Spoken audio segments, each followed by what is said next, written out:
Let's get into it now. A spoiler-free movie review of Priscilla. You have Kaylee Spaney playing Priscilla in this movie. Jacob Elordi plays Elvis. The movie is directed by Sofia Coppola, who is a great director. She wrote the script for this movie based on the book written by Priscilla Presley, who Priscilla is also an executive producer on this movie.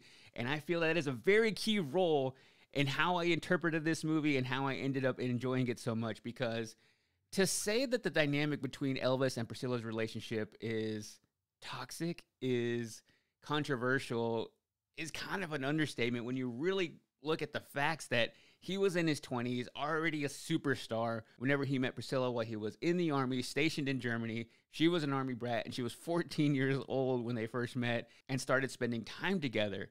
So the first 20 minutes of this movie, it was really me getting adjusted to the idea of that. And yes, this was back in the late 50s, early 60s. So maybe it was a little bit more common back then, but still really weird.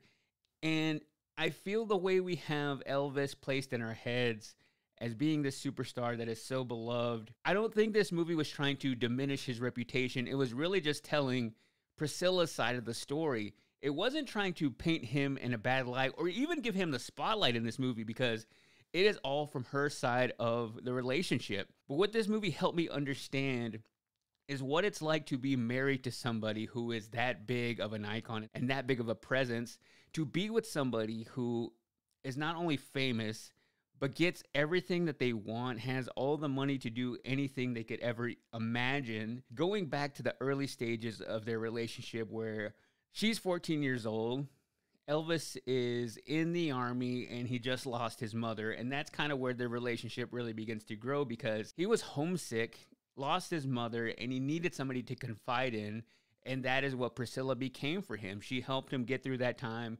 She was the only one who really saw him in those dark, intimate moments and became somebody that he really leaned on. And in the book, she says that their relationship was strictly that. So the interesting part for me to see in this movie was seeing a side of Elvis that we haven't seen before. We all saw the Baz Luhrmann movie last year, which is very big and flashy, over the top. But that movie focused so much on his music and his career, and really the relationship he had with Colonel Tom Parker, his manager.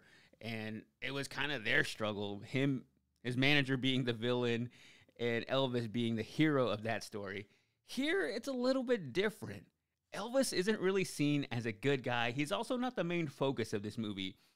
All the things that happen to Priscilla throughout the film are as a result of him, but it's all how his actions and his power influence her.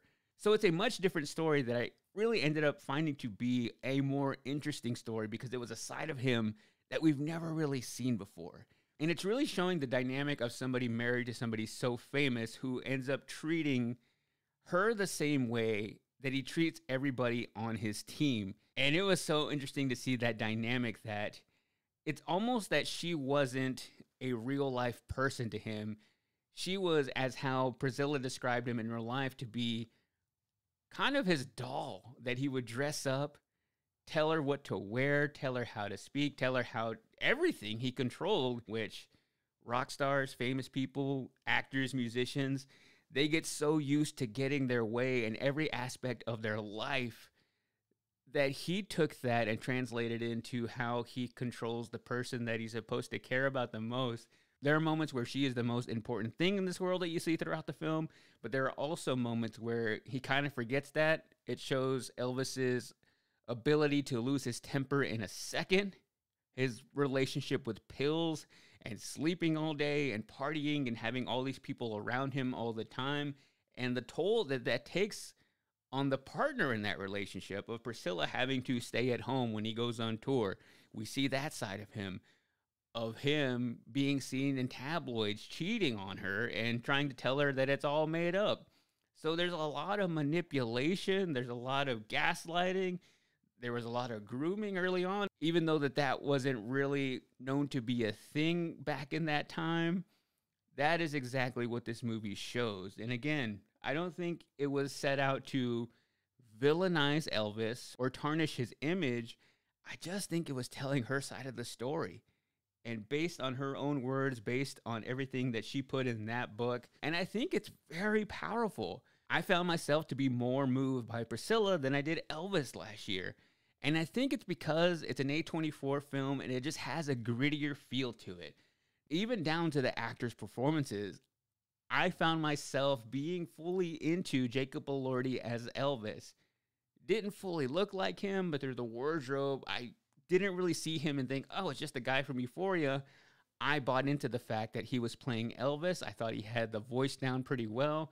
Maybe all the mannerisms and showmanship like of Elvis wasn't really showcased in this movie, but I don't think it was supposed to. It was really more geared towards the Elvis at home. And even the way they reference him in this movie, they call him E or EP. So it's kind of pulling the curtain back a little bit more than we saw in Elvis, in seeing him just as human as he can be, because he's not going to be a fully human character. To have somebody that famous at that time, in no way they're going to be human. So it was as human as I think that we're going to see Elvis, and showing his dark side even more so than we saw in the film last year, because yes, that one did showcase his addiction and the way he had to fight through performances and once he got to Vegas and all that. But this one showed more the effects of him popping pills, the effects of sleeping all day, and the effects of his temper.